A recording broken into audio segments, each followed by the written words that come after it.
Agora vamos lá. Vamos falar sobre estresse. Tá todo mundo estressado, né? Palavra corriqueira. Que faz parte da vida de muita gente. Mas, sim, excesso faz muito mal. Um certo nível de correria e adrenalina sempre estarão no nosso dia a dia. Mas, quando o estresse mexe com o nosso bem-estar mental e físico, a coisa complica. Então, a gente vai conhecer qual é o impacto do estresse no nosso organismo e como preservar a saúde no meio dessas situações desafiadoras que a gente enfrenta, né? A gente está, assim, vivendo uma mais desafiadora ainda, que é pandemia, pós-pandemia, essa crise econômica, política, etc. Mas a gente sempre tem. Ao longo da vida, a gente tem várias situações desafiadoras. Então, para isso, eu recebo o endocrinologista Matheus San Romão, que é um verdadeiro especialista em qualidade de vida. Doutor Matheus, seja muito bem-vindo. Tudo bom? Obrigado. Olha, eu te convido para sentar aqui do meu ladinho para a gente bater esse papo aqui sobre o quanto o estresse pode prejudicar a nossa vida. Você sabe que ontem a gente recebeu uma médica, oncologista, até escreveu um livro, acho que não está aqui, mas no livro ela fala bastante sobre esse aspecto emocional em relação ao câncer, né? O quanto a gente faz mal para o nosso organismo se a gente não faz uma gestão adequada do estresse.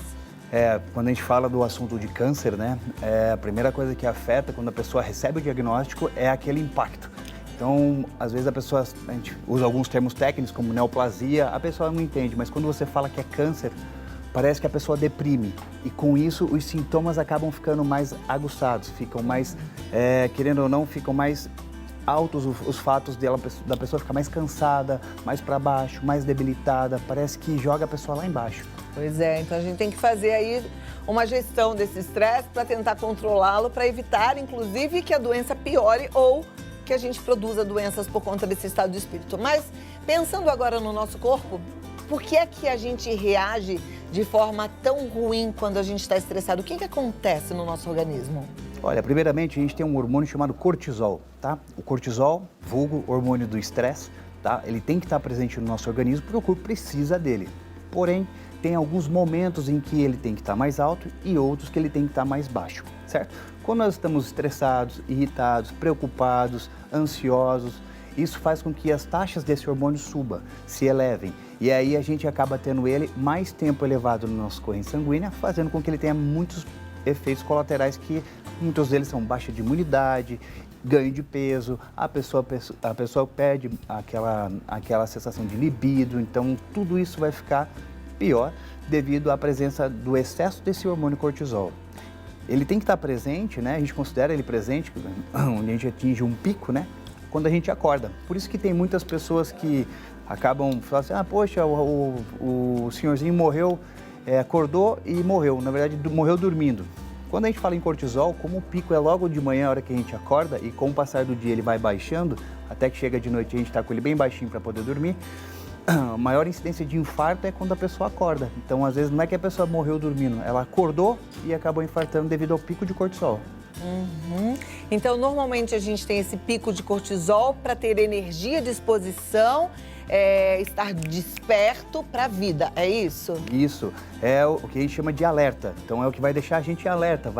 Quando você acorda, precisa daquele estímulo para você passar o dia bem ativo, fazer suas coisas da rotina. E com o passar do tempo, conforme vai passando o dia, conforme vai chegando na parte da noite, ele vai diminuindo suas taxas. Pra gente ter sono e dormir gostoso. Isso, e aí... Então, quando a gente tem insônia, que a gente tem aquele despertar no meio da noite, pode ser uma alta de cortisol no horário errado? Sim, pode sim. Pessoas que ficam muito preocupadas.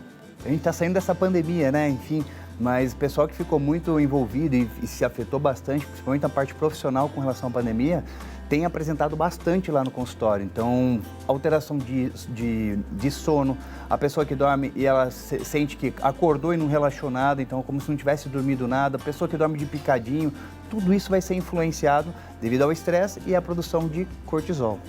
Bom, então a gente já sabe que o ideal é fazer a gestão do estresse. Agora, como fazer é a conversa para eu trazer aqui um psicólogo, um neuropsicólogo, né? O que eu quero entender é a medicina, na parte da endocrinologia, já que você está falando que o cortisol é um hormônio, tem como interferir nessa produção na hora errada? Sim, o cortisol ele é um hormônio que quando ele está fora das taxas de normalidade, eles influenciam muito. Mulheres que querem engravidar têm dificuldades, altera o ciclo menstrual, baixa libido, tanto no homem quanto na mulher. Ah, por isso é que as pessoas falam assim, que as mulheres que estão tentando engravidar não conseguem, vão ficando estressadas, não conseguem. A hora que ela desencana, aí ela engravida. Aí consegue. Porque baixa o cortisol, é isso? Exatamente. Quando a gente fala do cortisol, ele é um hormônio esteroidal, assim como os hormônios sexuais. Então, quando ele está muito elevado, a tendência é os hormônios sexuais ficarem mais baixos. Então, no homem, por exemplo, que a gente tem a testosterona como hormônio principal, quando a gente eleva muito o cortisol, a tendência é a testosterona baixar. E aí o paciente, o homem, chega no consultório se queixando de desânimo, falta de libido, falta de força, não tem resistência, não consegue fazer atividade física, enfim, acaba com a rotina dele. Fujam dos homens estressados, meninas novinhas. Já viu que o negócio ali não vai ser bom, né? Mas é mais ou menos isso, né? Sim, sim. Uma pessoa mais tranquila, mais controlada, ela tem os hormônios controlados também. Sim. Nas mulheres também tem esse efeito, mas como a mulher tem um hormônio feminino, acaba compensando um pouquinho essa baixa de testosterona. Mas os maridos, quando vão acompanhar as esposas, né, no consultório, falam, minha mulher não está aguentando, mas parece que ela tem um TPM prolongado, fica o mês inteiro assim, porque altera o humor, altera a parte de memória, de aprendizado. Então, a pessoa que muitas vezes está estudando para prestar um concurso, fazendo faculdade, ela vai ter dificuldade no aprendizado, na fixação da memória, tudo isso devido ao estresse. Então, conselho aqui para os homens. Quando a mulher começa com os primeiros sintomas da TPM, não vai perguntar para ela nem acusar, tipo, tá de TPM, né? Porque isso deixa a mulher muito mais irritada. Aí é que ela vai ficando mais estressada, e ela vai ficar muito tempo na TPM ou eternamente, no tanto que for a sua cutucada em relação a isso, entendeu? Percebeu que ela tá de TPM? Só abraça. Só fica ali, ó, esperando. Deixa ali o ombro à disposição se ela precisar e deixa passar. Que aí ela passa por essa fase sem tanto estresse. Mas voltando agora, então, à história do cortisol alto, como é que a gente equilibra esse cortisol? O primeiro passo é a gente ver o porquê que isso aí está acontecendo, né? Então, é um problema pessoal, é um problema no trabalho, né? O que está influenciando é algo com um relacionamento, né? Dentro da família. Então, eu costumo falar que é um tratamento multidisciplinar. Assim como com o psicólogo, o endócrino, a gente vai tentar trabalhar de uma maneira conjunta para poder solucionar o problema. A gente sabe que a rotina acaba influenciando bastante. Então, se a gente tiver uma rotina a ser seguida, facilita bastante. Horário para comer, horário para deitar, horário para dormir, acordar. Tudo isso faz com que você tenha uma facilidade em manusear esse cortisol, mantê-lo dentro da normalidade. Quando você sai da rotina, o que aconteceu muito na pandemia, as pessoas ficaram em casa, perderam o emprego e tudo mais, uma das coisas acontecendo é saindo da rotina, não só da parte do dia a dia, mas também parte alimentar, tá certo? Parte de sono, e isso faz com que essa desregulação aumente e aumente bastante os níveis de cortisol. Tem alguma coisa que ela deva tomar além do estilo de vida? Olha, a gente costuma entrar com alguns fitoterápicos que acabam auxiliando bastante, né? Mas o ideal mesmo é a gente corrigir principalmente uma boa noite de sono. E quando nós falamos em sono, tem que ser um sono que ele tenha uma quantidade boa. A Organização Mundial da Saúde preconiza aí entre 6 e 8 horas. E ele tem que ter qualidade desse sono. Por exemplo, pessoas que tomam muitas vezes remédio para dormir, elas induzem o sono, mas ela não tem aquele relaxamento do corpo. Então é aquela pessoa que geralmente vai acordar no dia seguinte e vai falar, poxa, eu dormi e parece que eu deitei 5 minutinhos e já acordei, não descansei nada. Então a gente tem que pensar tanto na quantidade, mas também na qualidade do sono. Aí as minhas amigas em casa, meus amigos também falam assim, tá, eu adoraria dormir bem, mas eu não consigo, porque é uma angústia até para quem não dorme, né? Eu conheço pessoas que falam, eu tento, mas não consigo. O que faz aí para tentar ter um sono melhor, um sono de qualidade, como vocês médicos indicam pra gente? Quando a gente tenta primeiramente mudar a rotina, né? Então, se a pessoa é uma pessoa que ela vive num escritório, a gente orienta principalmente ela a fazer atividade física, que o cansaço físico é o que faz a gente ter aquela qualidade boa do sono. Né? Então, esse é um primeiro passo. A alimentação influencia bastante, né? Então, pessoas que têm o hábito de tomar, por exemplo, café, às vezes ela pode ficar mais estimulada à noite e aí atrasar mais o sono, certo? E quando nenhuma dessas duas, né, a gente já está tentando e não está dando certo, aí a gente entra para a parte medicamentosa, onde a gente acaba entrando com alguns medicamentos, né, de preferência os mais fraquinhos, para que a pessoa não tenha aquela dependência do medicamento. Mas tem até alguns fitoterápicos, como, por exemplo, um chazinho, né? Uma vitamina também, um mineral.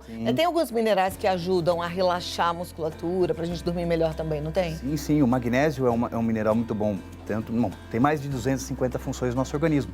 né? Mas ele influencia bastante na parte do sono, relaxamento, desestressar, não só a parte, né, que a gente considera como a parte neurológica, mas também a parte muscular. Então ele acaba fazendo com que a gente tenha um relaxamento muscular e a gente acabe ficando mais tranquilo e calmo na hora do sono. Eu tomo. Uma outra coisa que ajuda, aqui no Brasil não é liberado, é a melatonina. Não é liberado ainda, né? A gente consegue fazer manipulada. Consegue manipular, né? Não mas tem ainda. Na farmácia a gente não encontra ainda. É o hormônio do sono. Então ele, na verdade, ele é o oposto do cortisol. Enquanto o cortisol vai te deixar mais agitado, mais elétrico, mais para cima, né? A melatonina vai induzir o sono, vai deixar você mais tranquila, mais relaxada, para você poder ter uma noite de sono bacana. Perfeito. E eu vou dar mais umas dicas aí pra vocês, ó. O que eu fiz, porque eu tenho um sono delicioso, gente. Todo mundo sabe, que me acompanha sabe. Eu durmo às 10, mas eu sou chata com esse horário, porque é 10, 10, entendeu? Claro que tem exceções, um dia tem um evento, né? Mas não é sempre, porque exceção é exceção, não é rotina. Então, eu durmo às 10, acordo às 7. E eu durmo mesmo nesse tempo todo e durmo gostoso. Mas aí o que eu faço? Já a gente baixa a luz da casa por volta das 7 horas. Eu já descobri que o doutor falou de café, mas nem refrigerante eu posso tomar à noite. Coca-Cola, então, tem que passar longe, porque se for meio copinho, um golinho, já bagunça. Bebida alcoólica. Tem gente que fala assim, mas um vinhozinho à noite é bom pra dormir. No meu caso, é péssimo, que eu já descobri. Então, assim, a gente tem que começar a se observar, né? E fazer aquilo que é importante, porque o sono realmente é muito importante pra nossa saúde. Sim, essas dicas que você está dando, é muito bacana a pessoa observar no próprio organismo, porque às vezes o que é bom para um não é bom para outro. Né? Então, por exemplo, chá, a pessoa fala, toma um chazinho, é legal, é bacana, mas vai depender do chá. Então, um chazinho de camomila seria legal. Já a pessoa vai assim, vou tomar um chá mate tem cafeína, então vai deixar a pessoa mais agitada, assim como Coca-Cola. Então acaba deixando a pessoa mais agitada e vai atrapalhar o sono. Maravilha. Doutor, você falou agora há pouco de magnésio, vou falar sobre isso já também ótimo. Agora. Que é realmente bom. Mas deixa eu passar aqui os contatos do Dr. Matheus San Romão. Gente, é DR Matheus San Romão, é com TH, tá? E você tá vendo aí no vídeo, né? Matheus San Romão. O WhatsApp, você manda uma mensagem e você já marca um horário para passar em consulta com ele, tirar todas as suas dúvidas, que vai ser muito legal. É o 11991873672. Não só para essa parte do estresse, porque a gente está falando muito mais da parte endocrinológica, porque a gente está falando de hormônio, mas também de emagrecimento, tá? E outros descontroles hormonais que ele também cuida. Então 11991873672, certo? Sempre um prazer. Muitíssimo obrigada e até a próxima, viu? Obrigado, Cláudia. Agora vem cá você comigo. Eu falei que ia conversar sobre o magnésio e vou mesmo, mas eu fiquei muito feliz de... Doutor, você falou que tinha quantas funções para o organismo? 200 e? Mais de 250. Mais de 250. Isso eu não sabia, isso é um fato novo para mim. Então não tem jeito, tem que tomar, né? Tem que ter. Tem que tomar. Então, assim, eu fico mais à vontade ainda para falar para você, porque eu tomo por indicação médica, o meu médico sempre fala, tem que tomar, tá bom? Mas agora a gente ouviu mais um falando para mim e para você.